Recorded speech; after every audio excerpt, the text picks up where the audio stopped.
Olá, nós estamos aqui para conversar um pouquinho com a Ivana Souza, da RH de Resultados, que acompanha aí mais centenas de RH, né, que querem dar resultado. Eu me chamo Samantha, sou uma RH de resultado, faço parte aí da equipe da Ivana e nós vamos conversar um pouquinho sobre isso. Ivana, se apresente, fale um pouquinho de você. Então, meu nome é Ivana, trabalho já há mais de 18 anos na área de RH. E nos últimos 5 anos, sempre trabalhei prestando consultoria para outras empresas para estruturação de RH. E nos últimos 5 anos eu venho trabalhando como mentora de profissionais de RH, preparando essas profissionais para serem profissionais que realmente gerem valor para a empresa, né? Um RH estratégico. Legal. Ivana, vamos lá então. Gostaria que você falasse um pouquinho o que você falaria para a Ivana de 10 anos atrás. Para essa Ivana que eu não sei se ela era uma RH de resultado. O que você falaria para ela? Então, o que eu falaria para a Ivana de 10 anos atrás? Eu falaria para a Ivana trabalhar com menos esforço e com mais inteligência. Porque eu sempre fui muito esforçada, sempre fui na base do esforço, de trabalhar muito, fazer muito, mas não planejava muito, né? Eu era um RH faz tudo.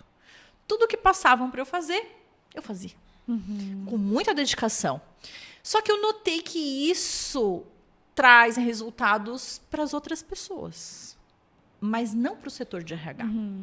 Porque eu ficar resolvendo os conflitos ou todos os problemas que acontecem na empresa não ajuda a empresa a crescer. Pelo contrário, me sobrecarregava e não desenvolvia os outros. Então, se você fosse a Ivana de 10 anos atrás, eu diria assim, Ivaninha, menos esforço, mais inteligência. Menos trabalhar igual uma louquinha e mais planejar, mais resultados, mais foco. É o que a gente fala, assim, ó, em vez de você ficar só na execução, você tem que parar, respirar e pensar, beleza. Mas o que eu posso fazer para melhorar isso? O que eu posso fazer para que isso não aconteça mais? Então, como eu falei, ao longo da minha carreira eu fui mudando esse posicionamento. Que era um posicionamento, as pessoas chegavam com as coisas. Ivana, é para fazer isso. Eu já saía fazer. Hoje eu penso, beleza, aconteceu esse conflito, o gestor está com tal demanda. Eu penso, o que eu posso fazer para que isso não aconteça mais? E muitas vezes eu devolvo para o gestor. Ó, infelizmente, isso aqui eu não posso resolver. Você tem que chamar o seu funcionário, você tem que dar um feedback para ele. Você quer me ajuda para preparar esse feedback? Eu te ajudo. Mas eu não vou lá correndo dar o feedback. Não sei se vocês conseguem perceber a diferença do posicionamento. Então, não é ser aquele RH que diz não para tudo. Sim. Mas é ser aquele RH que acredita que o gestor pode resolver. E ele pode. Só que é muito mais fácil para ele deixar para o RH. E o senso comum tem muito isso. Todo problema na empresa passa no RH. Deu um conflito? Vai no RH. Tem que demitir alguém? Manda o RH. Não. O RH não é um setor de resolução de problemas, de conflito. O RH é um setor que tem que pensar em estratégias para essa empresa crescer. O RH tem que pensar em estratégia para esses colaboradores trabalharem engajados, apaixonados. Porque uma pessoa que não está engajada, ela não vai dar 100% do potencial dela. E isso é muito mais difícil de fazer. Requer muito mais pensamento, muito mais inteligência. E então eu falaria para essa Ivaninha também, Ivaninha, paga para as pessoas te ensinarem. Vai atrás de conhecimentos que não sejam só os conhecimentos acadêmicos. Legal. Ivana, você falou um pouquinho sobre RH de resultados, né? E depois trouxe o oposto disso, que é o RH bonzinho. O que tu está querendo dizer? O que é um RH bonzinho? Então, o RH bonzinho é esse RH que não consegue se posicionar. Talvez o RH bonzinho, ele vem de uma formação acadêmica ou do senso comum, onde as pessoas dizem para ele assim, você tem que fazer o bem para os funcionários. RH foi criado para ajudar as pessoas. E daí esse RH bonzinho, ele acha que ele vai chegar na empresa, ele vai ter que ajudar todo mundo. E eu descobri que é muito melhor você inspirar do que você ajudar. Grava isso. O RH tem que muito mais inspirar do que ajudar. Porque quando você ajuda alguém, é aquela história, né? É melhor você dar o peixe ou ensinar a pessoa a pescar. É. Né? Então, o RH tem que ensinar a pessoa a pescar. Enquanto o RH ficar dando peixe, resolvendo e só querendo ajudar, o RH vai ser um RH frustrado e sobrecarregado. Vai chegar lá no dia do reajuste salarial e ele não vai ter um reajuste diferenciado. O RH bonzinho, ele ajuda todo mundo, mas ele não se ajuda. Então, a questão aqui não é que você não vai ajudar as pessoas. Você vai ajudar elas, inspirando elas. Porque é até uma questão de você acreditar no potencial da pessoa. Ela pode fazer, ela pode resolver, ela pode crescer. E isso leva algum tempo, mas funciona e gera resultados. E tem que ter paciência para esse tempo, né? Normalmente quer uma resposta imediata e não... Exatamente. O RH, ele tem que pensar mais em processos. E eu vejo que o RH, ele trabalha muito em eventos. Então, assim, vou fazer um evento. Vai lá, faz um evento. Um evento que eu digo faz uma ação. Então, está dando um problema de conflito. Então vamos trazer um treinamento de gestão de conflitos. Achando que aquele evento único vai resolver uma questão cultural da empresa. Então, não é que não possa trazer um treinamento de gestão de conflitos. Pode trazer, ajuda.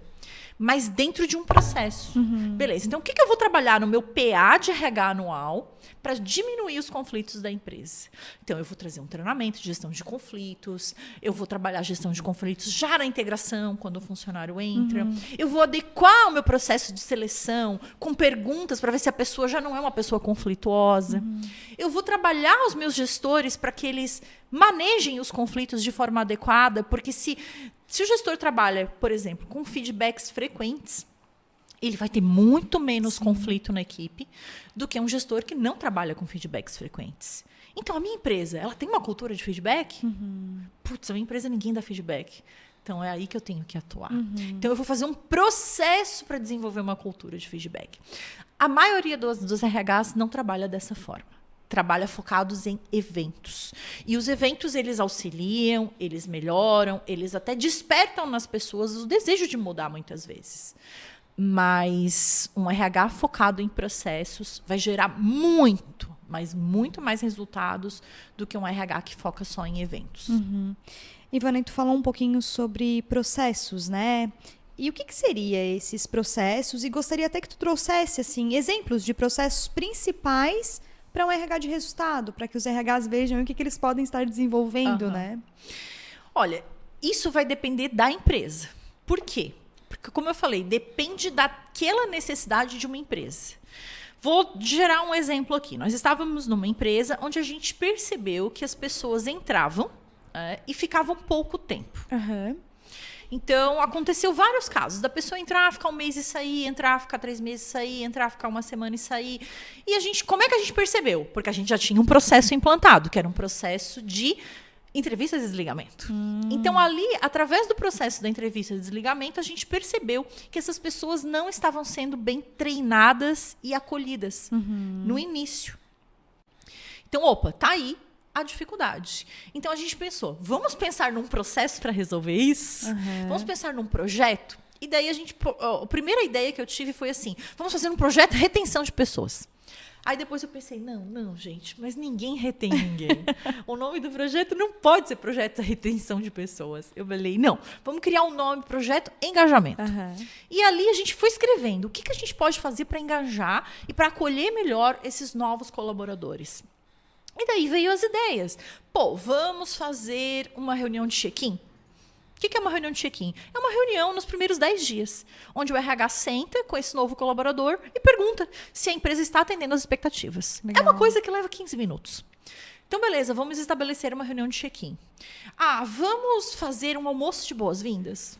Então, a gente pega, uma vez por mês, todos os novos colaboradores e os seus líderes e vamos pagar um almoço para eles, para que eles possam se integrar. Perfeito, vamos fazer isso. Isso a gente escrevendo, né? Depois, vamos fazer um programa de padrinhos, onde tenha colaboradores treinados para acolher, não só o líder, porque às vezes o líder tem lá 20 liderados e não consegue acolher todo mundo. Mas o padrinho... Então vamos fazer um programa de padrinhos também. Mas beleza, vamos remunerar esses padrinhos? Vamos remunerar. Vamos dar R$100 para se o o apadrinhado dele passar no período de experiência, vamos dar R$100. Se passar de 6 meses da empresa, vamos dar mais R$100. Então, vamos fazer isso. Então, a gente pensou numa série de estratégias e colocamos isso no papel. E a gente viu ali que, para fazer tudo isso, não era possível com uma pessoa só no RH. Sim, sim. Então, colocamos no projeto também mais uns R$600 de verba para contratação de um estagiário. Ótimo! E mensuramos ali quais seriam os resultados do projeto. Então, a gente estava com um nível de rotatividade de 18%. Então, a gente propôs para o nosso diretor, a gente sentou com ele, com esse projeto escrito, e propôs para ele fazer isso durante um ano. E com esse projeto, a gente queria baixar em 5% o indicador de rotatividade. E ele aprovou. Legal. Ele aprovou. Só teve um item que ele não aprovou, porque a gente queria aumentar um pouquinho o salário inicial. Daí essa questão ele não aprovou. Como eu falei, às vezes ele aprova, às vezes não aprova. Mas mesmo assim, o restante todo ele aprovou. Contratação do estagiário, aprovou tudo. Por que ele aprovou? Porque a gente já levou tudo pronto, mastigado, mensurando o objetivo, o resultado e o tempo. E em julho desse ano, fez um ano. A gente baixou em 12% a rotatividade. Legal. E mostra, né, esse indicador para esse diretor, Mostra. né? Ó, tá dando certo que tu dando investiu. certo. Que legal. Aí a gente falou, se em um ano não resolver, para tudo. Demite a estagiária, para tudo o projeto. Mas como deu muito resultado, pelo contrário. Aí, esse ano, ele está mais aberto ainda. Então, assim, esse é um exemplo prático de um projeto. Só que isso é para aquela realidade daquela empresa. Outra empresa, talvez é outro projeto. Legal, legal. E o RH precisa se posicionar, né, Ivana? De chegar nesse diretor e mostrar e levar dados. Exatamente. E muitas vezes eles têm até medo, né, de sentar com esse diretor, né? Sim. E como quebrar isso com o diretor, assim? O que eu acabei de falar. Você já tem que levar algo pronto. O diretor, ele não quer problema. Ele quer a solução. Se você for pegar 20 empreendedor, dono de empresa, você perguntar para ele, você tem problema com contratação? Ele vai dizer tem. Sim. Você tem problema com conflito de funcionário? Ele vai dizer tem. Você tem problema que você queria que as pessoas fossem mais comprometidas? Ele vai dizer tem. Então, olha quanta dor que o RH tem competência para desenvolver. Sim. E não desenvolve. Fica lá só contratando, demitindo. Sim. E não entende que pode levar uma solução. Por exemplo, esse projeto que eu acabei de citar ali, do projeto Engajamento, ele é uma solução que está dando um enorme resultado. Sabe? Então, assim, antes a empresa tinha um problema que lá a operação não fluía, ficava sempre pedido pendente, porque não tinha mão de obra para separar todos os pedidos do dia. Hoje, pelo contrário, não tem mais hora extra, eles separam tudo, não tem mais o lanche, porque se você dá hora extra, ainda tem o custo de dar mais lanche. Então, olha o quanto o RH contribui para o aumento da lucratividade. Só que a maior parte dos RHs não tem noção disso. Eles não têm noção de que programas estruturados, que eu digo, um ano para mim é curto prazo. Sim. Pode gerar muita economia para a empresa. E muitas vezes o RH não sabe e o gestor também não sabe. Porque ele tem um RH lá que só faz operacional, então ele muitas vezes vê o RH como um centro de custo, que fica fazendo ações picadas que muitas vezes não são medidas e não trazem resultados. Legal. Ivana, e a gente está falando bastante assim sobre esse empreendedor, sobre essa empresa, né? E a gente sabe que no Brasil a maioria das empresas elas são pequenas e familiares, né? E esse RH que tu falas assim, ele pode ser numa empresa pequena e familiar. Com certeza. Eu vejo assim, você apresentar resultados independe do número de empresa. A gente mesmo já prestou consultoria para empresa com 8 funcionários. Tinha conflito ou não tinha? Tinha. Tinha contenda, tinha problema, tinha quebra, tinha retrabalho, tinha líder que não sabia dar feedback. Então, assim, se você tem um funcionário, já tem coisa para fazer com um funcionário. 2 é mais coisa, né? Eu tinha um empreendedor que ele falava assim para mim, Ivana, quanto mais gente para cuidar de gente. Legal. Então, assim, tendo 5 funcionários, você pode ser um RH estratégico, tá? Ivana, mas então quer dizer que se eu for RH estratégico, eu não vou fazer operacional? Não, não é isso. Você vai continuar fazendo. Muitas vezes tem essa dúvida, né? O RH, ele pode fazer RH e DP? Pode. Desde que ele tenha claramente o escopo das atividades dele e que caiba dentro lá das 40, 30, 44 horas semanais as funções. Isso não é errado. Eu não vejo problemas. Só que tem que estar claro para ele que, assim, eu não consigo fazer todas as atividades de DP e todas as atividades de RH sozinho. Mas eu consigo fazer isso de DP e isso de RH. Sabe? Então, falta esse alinhamento, essa clareza. Porque o que eu noto? O profissional é como eu era antes, faz tudo. Então, pega a função daqui, pega a função de lá, pega a função daqui, pega a função de lá. Aí não tem tempo para fazer um PA, para pensar num projeto, vive resolvendo urgências, e daí fica igual um cachorro correndo atrás do rabo. E esse RH, ele não vai conseguir ser reconhecido, ser valorizado. Legal. E uma coisa que tu falou, né? Vive resolvendo urgência. Eu percebo que as pessoas se acostumam a viver assim. Se acostumam.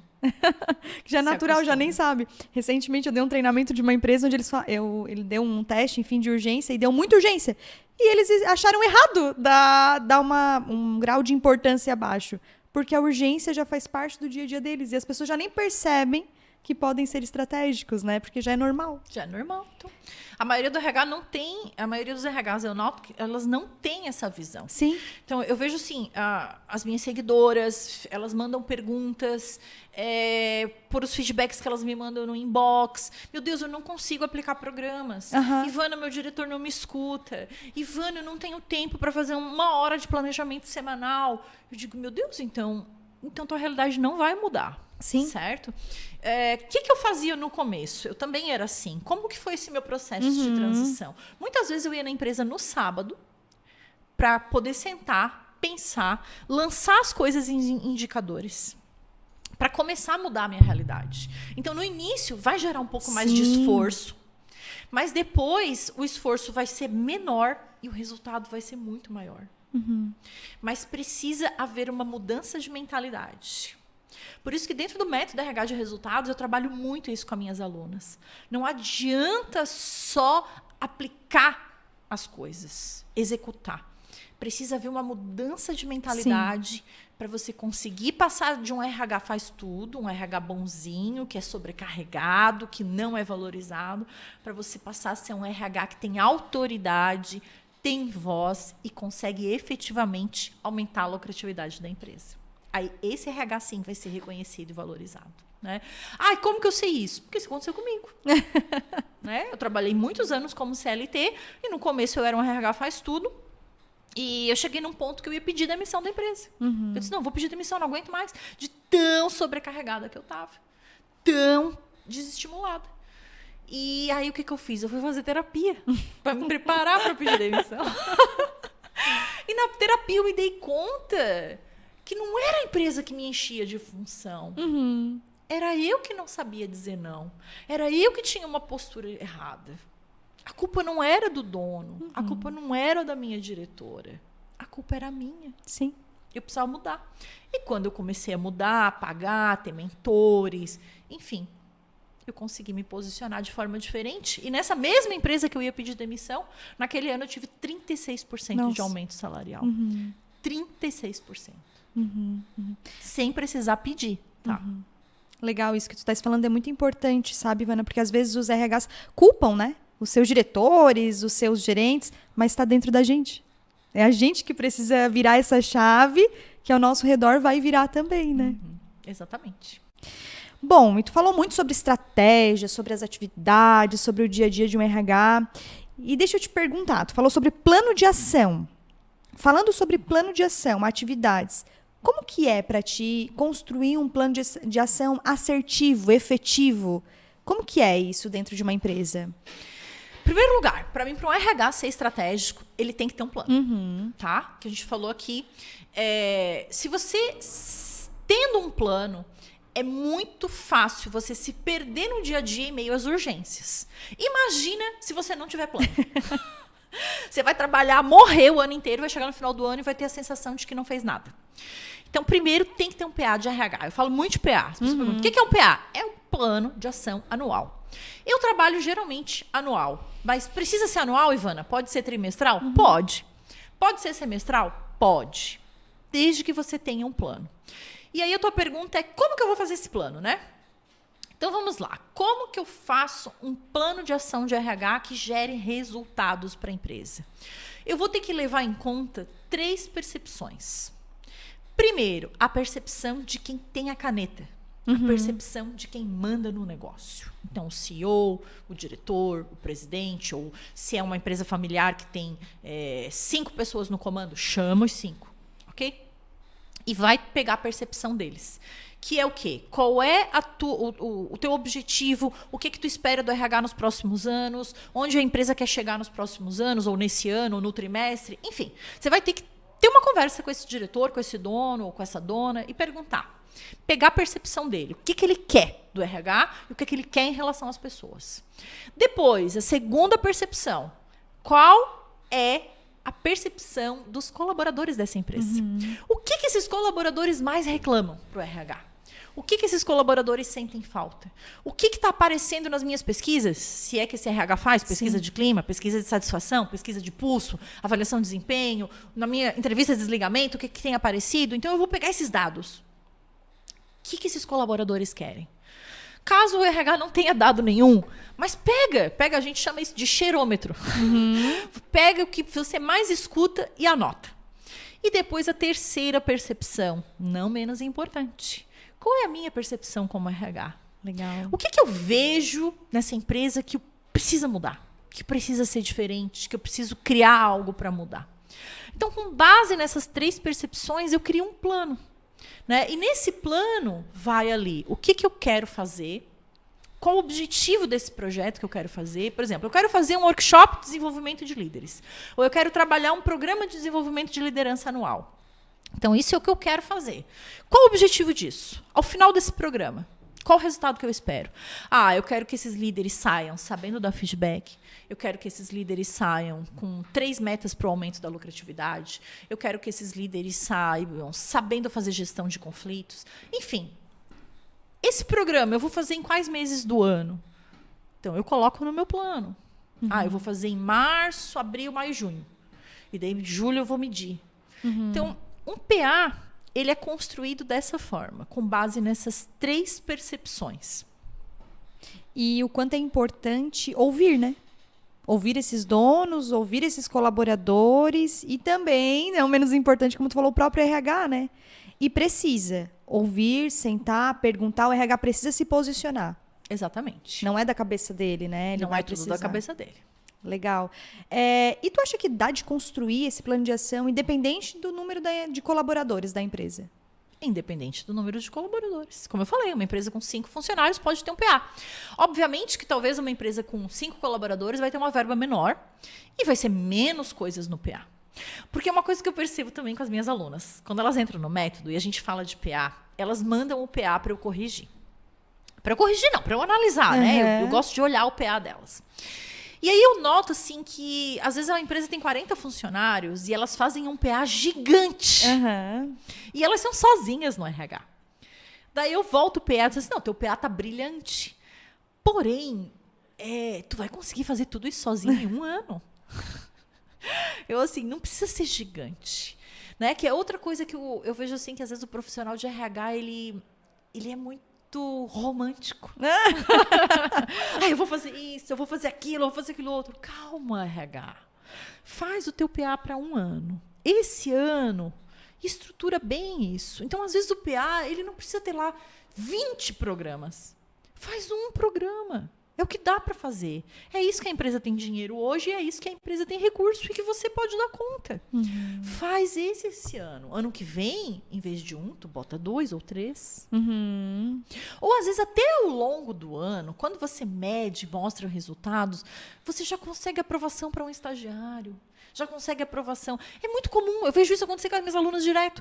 Ivana, eu já consegui uma pessoa para me ajudar. Ela nem concluiu o primeiro PA ainda e já está conseguindo gente. Porque só o fato de ela sentar com o gestor para perguntar, para levantar dados para o PA, depois senta com o gestor para mostrar o PA, depois senta com o gestor para posicionar ele do PA, isso já traz uma credibilidade. O gestor vai pensar assim, nossa, se ela está pedindo um estagiário, porque ele começa a ver o resultado. E aí ele começa a abrir, dá autonomia e para com esse negócio de que não vai dar ou que não vai Muitas vezes o gestor ele tem a grana. Aham. Ele não tem a confiança ainda. Ele não vê posicionamento. Ele não vê a segurança. Por isso que é importante, como eu falei, estudar, mas não só estudar a questão acadêmica. E você está falando sobre o gestor tem a grana, né? Isso é importante, o empresário tem a grana, né? E como conseguir desse empresário, desse gestor, desse diretor, essa confiança? O que a gente faz? Exatamente, com um posicionamento diferente. Ele tem que parar de enxergar o RH como um centro de custo ou como um setor que só faz festinha. Tá? Ele não pode enxergar o RH como uma mãezona dos funcionários. Sim. Ou alguém que só vê o lado dos funcionários. Ele tem que começar a enxergar esse RH como um parceiro do negócio. Então, quando o RH mostra para ele projetos escritos, com objetivos e resultados esperados, e de forma segura, ele vai aprovar. Ah, mas como que eu desenvolvo a segurança? Você desenvolve segurança treinando, se posicionando. E muitas vezes você vai precisar, como eu falei lá para a Ivaninha de 10 anos atrás, você vai precisar pagar para as pessoas te ensinar. Então, assim, nem sempre eu consegui. Hoje eu sou uma pessoa segura. Eu chego para qualquer gestor e falo e tal. Mas isso são anos. Eu fiz processo de coaching, eu tive mentores, fiz psicoterapia. Então, fez tudo ao mesmo tempo agora? Não. Ao longo dos anos, eu fui me desenvolvendo e pagando. E até hoje eu tenho mentores. Então, você precisa, como RH, investir em você. Então, muitas vezes eu vejo que o RH investe R$100 numa pizza. Mas não investe R$100 por mês para entrar numa lista de RH de resultados. Aí depois chega no final do ano, tem lá 5% de reajuste. Aí reclama. Isso. Quer ter 30% de reajuste? Ou, às vezes, não é nem o fato de um reajuste. Às vezes o RH ele quer ser valorizado. E não só em dinheiro. Porque a gente sabe que dinheiro motiva por 3 meses. Sim. Mas é muito diferente você trabalhar em uma empresa onde as pessoas te escutam. E principalmente onde os gestores te escutam. Né? Hoje um gestor me chamou, eu estava numa reunião, ele me chamou para simplesmente pedir a minha opinião.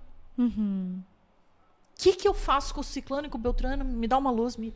Legal. Então, assim, eu de um RH que vivia falando lá no canto e ninguém me ouvia, para hoje eu chegar num ponto onde um diretor de uma empresa me chama e pede a minha opinião, e escuta o que eu falo, muitas vezes ele não vai fazer o que eu falo, mas ele me escuta, em vez de ele ir lá e tomar as decisões e muitas vezes botar os pés pelas mãos, porque muitas vezes o gestor ele é um ótimo técnico, mas ele é um péssimo gestor de pessoas. Então, isso já é um reconhecimento.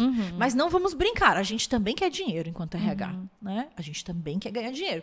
Então, apresentando resultados, postura diferente, o resultado vem. Então, quando você investe em autoconhecimento, investe em você, isso vai refletir tanto no seu reconhecimento verbal, quanto no reconhecimento financeiro.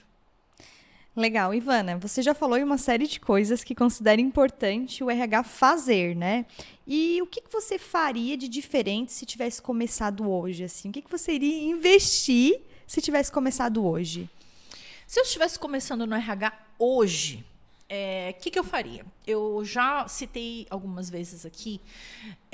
Eu lá no começo, eu achava que o que ia me trazer autoridade, que o que ia me trazer reconhecimento e o que ia trazer dinheiro era conhecimentos acadêmicos.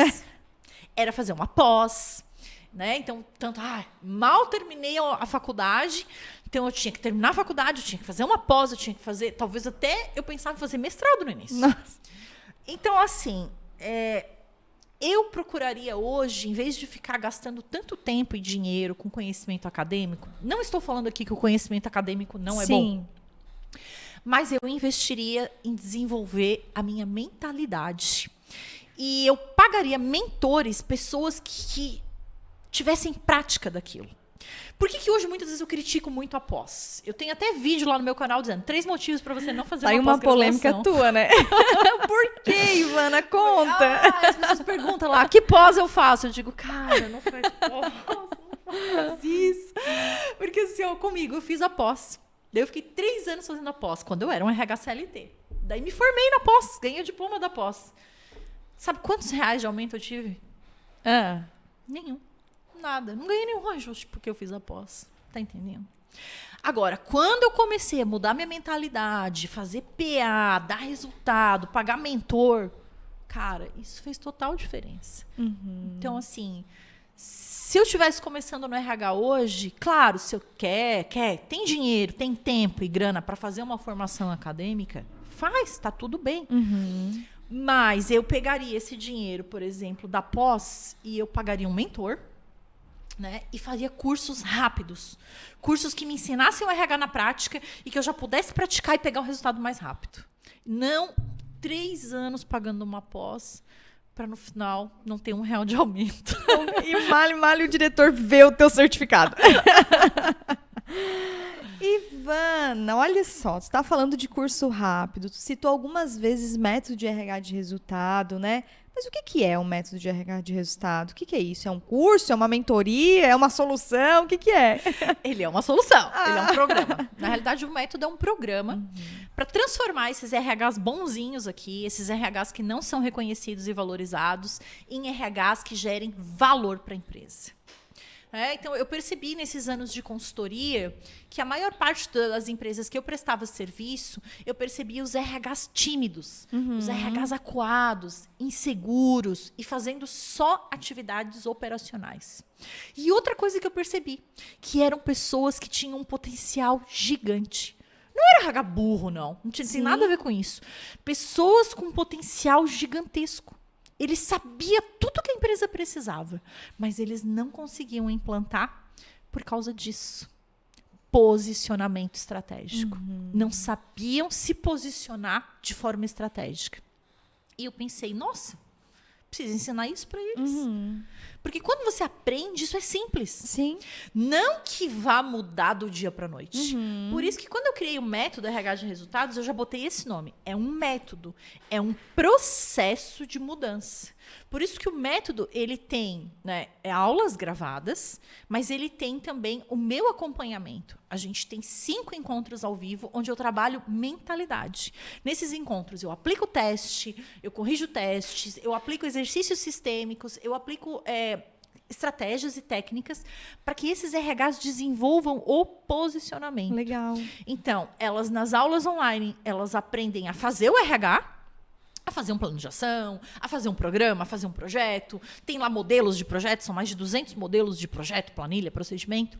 Mas elas também têm esse acompanhamento comigo, que é de 1 ano, para desenvolver a mentalidade. Então, é as duas coisas. Desenvolver o conhecimento técnico, mas desenvolver o conhecimento emocional.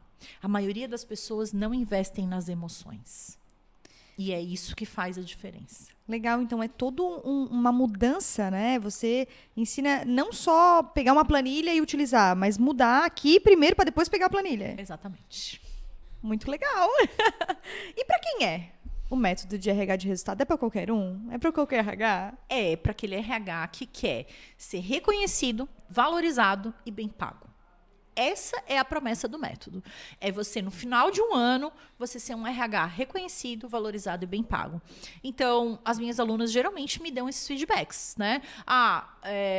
Ganhei 40% de aumento no salário. Fui promovida supervisora do setor. Então, a gente tem diversos depoimentos de alunas que conseguem realmente alavancar, sair daquele patamar e ir para o próximo nível. E tem muitas que durante esse processo acabam vendo assim, realmente essa empresa aqui, o problema não é eu. Eu estou fazendo tudo que eu pude e não houve resultados. Então, a questão não sou eu, é a empresa. Então, tem alunas que trocam de empresa. Tem alunas que no meio do processo elas decidem, cara, vou empreender. Que então, legal. Realmente assim, o método RH de resultados é quem quer subir para o próximo nível. Para quem não quer mudança, quer ficar fazendo a mesma coisa, daí não é o método RH de resultados. Porque ele vai gerar em você, ele vai despertar algo para você mudar, vai mexer. Que legal. Ivana, quero te agradecer por esse momento, muito obrigada. Espero que muitos RHs aí se sintam tocados, né? E queiram fazer parte aí desse RH de resultado. Eu sou uma RH de resultado, sei que dá certo. Funciona. Funciona. Muito obrigada e até mais.